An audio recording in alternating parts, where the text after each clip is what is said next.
Hi welcome to my YouTube channel. Dear students, हमारा आज का टॉपिक है define capacitor and derive expression for a capacitance of parallel plate capacitor.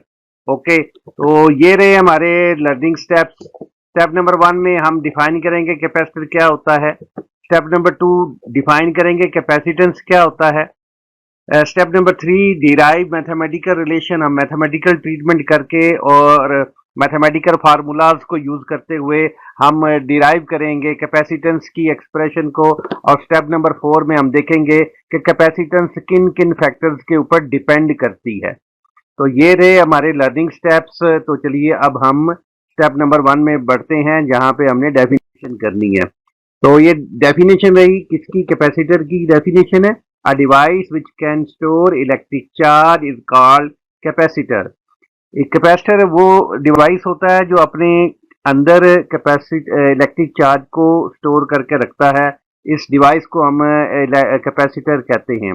याद रखें, ये जो चार्ज होगा वो कैपेसिटर की प्लेटों के अंदर होगा, ना ही ऊपर ना ही इसके बाहर। ठीक है, अब बढ़ते हैं कैपेसिटेंस की तरफ। कैपेसिटेंस क्या होती है जी? हर कैपेसिटर अपने अंदर चार्ज को स्टोर करने की मुख्तलिफ सलाहियत रखता है। किसी में कम होती है, किसी में ज्यादा, डिपेंड करता है मुख्तलिफ फैक्टर्स हैं इनके ऊपर। तो कैपेसिटेंस असल में क्या है? The charge stored on one of the capacitor plate per unit potential difference of battery is called capacitance. या आप इसको सिंपली यूं भी कह सकते हैं, the capability of a capacitor to store electric charge is called capacitance.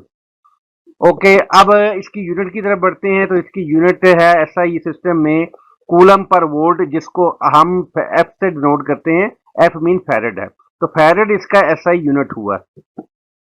Farad is a larger unit, mostly हम इसके छोटे यूनिट इस्तेमाल करते हैं। Like 1 micro farad mean 1 into 10⁻⁻⁶ farad and 1 nano farad, like इसका मतलब होता है 1 into 10⁻⁹ फैरेड। ठीक है जी। तो चलिए अब हम डेरिवेशन की तरफ बढ़ते हैं। डेरिवेशन में सबसे पहले हम consider a parallel plates capacitor. हमारे पास एक ऐसा कैपेसिटर है जिसकी प्लेटें आपस में पैरेलल पड़ी हुई हैं। Plate A has plus Q charge and while plate B has negative charge. ठीक हो गया, as shown in the figure, जैसा कि आपको ये फिगर में दिखाया गया है। देखें जी, ये फिगर एक देखें, तो इसमें दो पैरेलल प्लेटें आपको नजर आ रही हैं। एक प्लेट ए है, दूसरी प्लेट बी है। प्लेट ए के ऊपर पॉजिटिव चार्ज है और प्लेट बी के ऊपर नेगेटिव चार्ज है। यहाँ पे आप देख रहे हैं कि प्लेट ए और प्लेट बी दिखाया गया है, दोनों आपस में पैरेलल हैं। ओके जी, let D is the separation between the plate. अब इन दोनों प्लेटों के दरमियान जो सेपरेशन है वो डी। ये देखे जी, डी आ गया जी। ठीक हो गया जी, डी इन दोनों प्लेटों के दरमियान सेपरेशन है। Okay, the electric field is directed from positive plate to negative plate, यानी प्लेट ए से प्लेट बी की तरफ डायरेक्टेड है। ये ऊपर से नीचे की तरफ इसकी डायरेक्शन होगी पॉजिटिव से नेगेटिव की तरफ। देखिए जी, ये डायरेक्शन आ गई। ठीक है, इलेक्ट्रिक फील्ड ऊपर से नीचे की तरफ आपको रेड लाइंस में शो हो रहा है यहाँ पे। ठीक है, ये लाइन इलेक्ट्रिक फील्ड है। Okay, now construct a Gaussian surface in the form of rectangle. अब यहाँ पे हमने रेक्टेंगल की फॉर्म में क्या करना है? यहाँ पे हमने इसको कंस्ट्रक्ट करना है। तो यहाँ पे हम कंस्ट्रक्ट करेंगे एक गॉसियन सरफेस जो कि रेक्टेंगल की शेप में है। देखें जी, ये एक रेक्टेंगुलर सरफेस है। ठीक है, जो गॉसियन सरफेस इसको हम कहेंगे।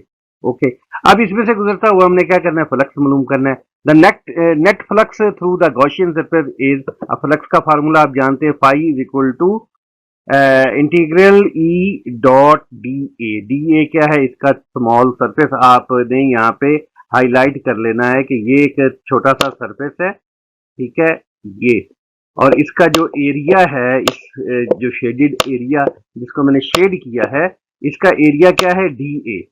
ठीक है, तो डी ए इसका एरिया है, और यहां से जो फ्लक्स गुजर रहा है वो क्या है? वो इसके इक्वल है। ठीक हो गया, तो यहां से ये फ्लक्स इसके phi is equal to integral of E dot D A के इक्वल होगा। ठीक है, चलिए जी हम नेक्स्ट बढ़ते हैं जी। नाउ फ्रॉम गॉसेस लॉ, आप जानते हैं कि गॉसेस लॉ का mathematical formula phi is equal to Q upon epsilon naught है। अब यहाँ पे हम क्या करेंगे? ये पीछे जो हमने अभी फ्लक्स की वैल्यू निकाली थी वो यहाँ पे हमने पुट कर देनी है। ओके, ये देखें जी, ये पीछे से हमने यहाँ से पिछली साइड से ये वाली वैल्यू हमने इसके अंदर इंसर्ट कर दी। आप देखें इलेक्ट्रिक फील्ड की डायरेक्शन भी नीचे की तरफ है और एरिया भी नीचे की, एरिया वेक्टर की डायरेक्शन भी नीचे की तरफ है, तो बोथ हैव सेम डायरेक्शन।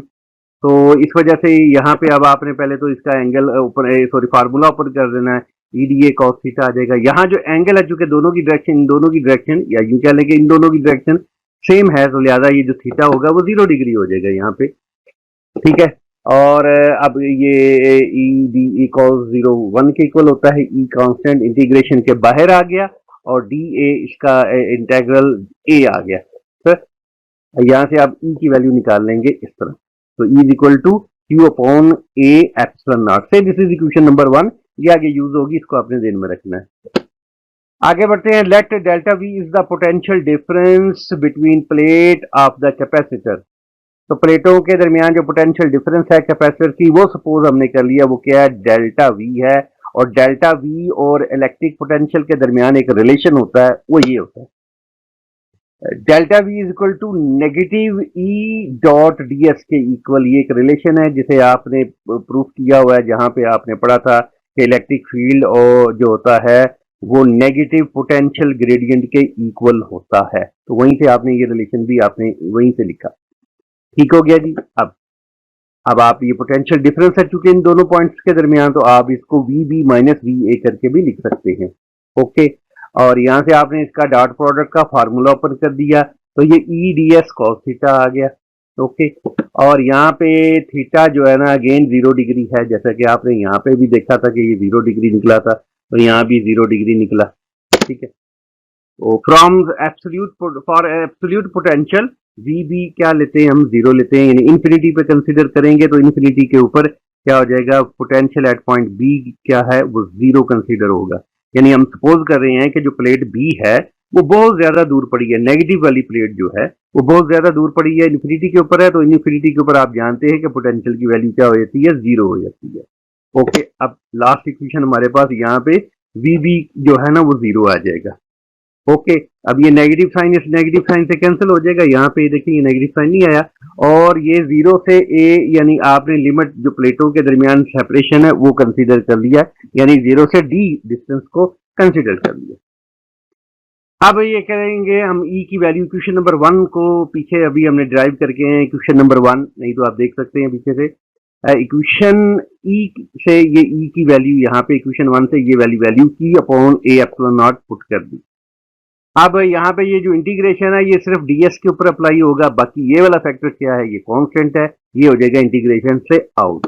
ये यहाँ पे इंटीग्रेशन से आउट हो गया। अब आपने यहाँ पे डिफरेंशियल इंटीग्रल से कट गया, तो upper limit minus lower limit जब आपने अप्लाई की तो ये आंसर आ जाएगा D Q upon A epsilon not, okay. यानी ये जो इंटीग्रेशन है इसका आंसर आएगा डी। अब आपने इसकी क्यू को आपने इस तरफ डिवाइड कर देना है, ये देखेंगे ये क्यू को आप इस तरफ ले आए, इस तरह आपने डिवाइड कर दिया, ठीक है। और अब आप दोनों साइडों से रेसिप्रोकल ले लें, यानी दोनों साइडों को उलट कर दिया, क्यू भी ऊपर उलट हो गया और ये नीचे वाली टर्म भी ऊपर चली जाएगी, तो दोनों साइडों से हमने रिवर्स कर दिया इसको, ठीक है। तो अब आपका ये क्यू अपॉन वी हो गया, पहले वी अपॉन क्यू था, अब ये क्यू अपॉन वी हो गया, और ये फैक्टर ऊपर और वो वाला फैक्टर नीचे, यानी ये देखिए, तो ये आ गई हमारी इक्वेशन नंबर 2। तो अब एक डेफिनेशन है, जैसे आप जानते हैं फ्रॉम कैपेसिटर इक्वेशन, कैपेसिटर की इक्वेशन किसके इक्वल है, Q is equal to C V, और यहाँ से आपका C किसके इक्वल निकलेगा, Q upon V। Now look at this side, equation number 2 की राइट हैंड साइड पे देखें, सॉरी लेफ्ट हैंड साइड पे, ये भी Q अपॉन V है, तो आप देख रहे हैं ये भी Q अपॉन V है which is equal to C, तो आप ये वाली वैल्यू उधर पुट कर सकते हैं, तो ये आपकी आ गई कैपेसिटेंस। तो C is equal to A epsilon naught D आ गए। ये है पैरेलल प्लेट कैपेसिटर की कैपेसिटेंस मालूम करने का फार्मूला। तो आप यहाँ पे देख रहे हैं कि यहाँ पे 3 फैक्टर है, तो इसकी डिपेंडेंस भी कितने फैक्टर्स पे होगी, 3 फैक्टर्स के ऊपर होगी। तो चलिए इसको नेक्स्ट स्लाइड में देखते हैं। तो डिपेंडेंस कैपेसिटेंस किन फैक्टर्स के ऊपर डिपेंड करती है, तो the capacitance of parallel plate capacitor depend upon the following factors. तो ये 3 फैक्टर हैं जिनके ऊपर डिपेंड कर रही है। Number 1, area of plate. अगर आप प्लेटों का एरिया बड़ा कर देंगे, यानी बड़ी साइज की प्लेटें लेंगे, तो चार्ज भी ज्यादा हो जाएगा, स्टोरेज कैपेसिटी भी ज्यादा हो जाएगी, जाहिर है। इसलिए आप कह सकते हैं the capacitance is directly proportional, the capacitance of capacitor directly proportional to the area of plate. Area plate के क्या होगी, डायरेक्टली प्रोपोर्शनल होगी। दूसरा पॉइंट है सेपरेशन ऑफ प्लेट। अब जितना ज्यादा सेपरेशन आप बड़ा करते जाएंगे, कैपेसिटेंस उतनी वीक होती जाएगी या कम होती जाएगी। ठीक है, तो फिर आप कह सकते हैं capacitance is inversely proportional to the separation of plates of capacitor. यानी सेपरेशन फासला अगर आप प्लेटों का बढ़ाते जाएंगे, आपके कैपेसिटर की कैपेसिटेंस कमजोर होती जाएगी, वीक होती जाएगी या कम होती जाएगी। ठीक है, और लास्ट में क्या है, डाई इलेक्ट्रिक मीडियम। अगर आप डाई इलेक्ट्रिक मीडियम प्लेस करते हैं तो जो कैपेसिटर की कैपेसिटेंस है पहले से क्या हो जाएगी, इंक्रीज हो जाएगी। ठीक है, तो आप कह सकते हैं capacitance is directly proportional to value of dielectric medium. यानी अगर आप ज्यादा वैल्यू वाला डाई इलेक्ट्रिक कांस्टेंट वाला जिसकी वैल्यू ज्यादा हो, अगर वो प्लेस करेंगे तो कैपेसिटेंस क्या हो जाएगी, इंक्रीज हो जाएगी। तो स्टूडेंट ये था आज का टॉपिक। उम्मीद है आपको समझ आई होगी। अगर आपको कोई इशू है तो आप मुझे कमेंट्स में लिखकर मुझे आगाह कर सकते हैं। इंशाल्लाह आई विल आंसर इट। तो टिल देन अल्लाह हाफिज।